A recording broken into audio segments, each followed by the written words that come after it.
Девиз мушкетеров гласит: «Один за всех и все за одного». Но что делать, если ты на открытом первенстве?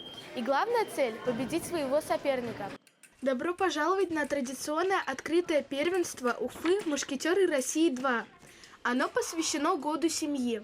Идет оно целый день. Спортсмены съехались со всего Башкортостана. Ведь проверить свои силы и поконкурировать с другими крутыми фехтовальщиками – это очень полезно для своего спортивного развития. Как прошел твой бой? Мой бой прошел отлично. Я проиграла, конечно, но я проиграла с честью, потому что я проиграла очень сильной девочке, но не со счетом 0, а со счетом 7-9. Я сначала ее лидировала, а потом только проиграла. Расскажи про свое оружие. У меня рапира.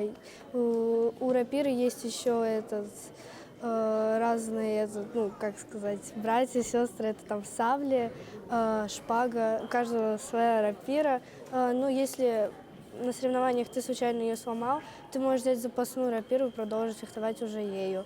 И свою рапиру можно еще и починить. Больно ли получаются уколы? Иногда, да, если твой противник колет со всей силы, то очень даже больно получать уколы.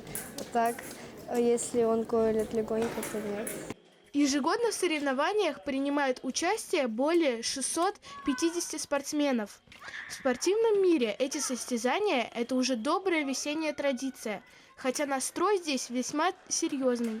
Вы только посмотрите, как проходят бои, вернее, послушайте.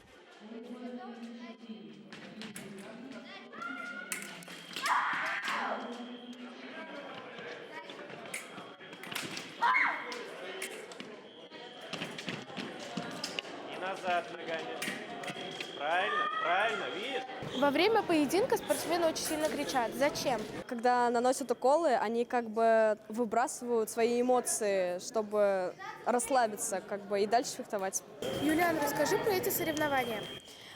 Эти соревнования проходят в городе Уфа, в Риме Баталова. 2010-2013 год рождения. Я фехтую на этих соревнованиях из школы номер 97 по фехтованию. Мой тренер Вячеслав Анатольевич. Зачем и к чему привязаны спортсмены? Это делается для того, чтобы уколы были отображаться на аппарат. У нас есть шнур, который подцеплен к катушке, а катушка подцеплена к аппарату. И когда мы наносим укол рапирой, он загорается и отображается на аппарате. И вот заветный пьедестал почета. Среди мальчиков третье место разделили Батырхан Айткулов и Аслан Габдрахманов. На втором месте Даниар Булатов, а самым лучшим стал Вячеслав Бервицкий. Среди девочек третье место Полина Перетятко и Ульяна Машкина. На втором Анастасия Прыткова, а на первом Лира Фатхидинова. Поздравляем победителей, призеров и их тренеров. На этих состязаниях участвуют спортсмены любого уровня подготовки. Как хорошо, что есть такие чемпионаты, и можно проверить свои умения и потренироваться в реальном бою.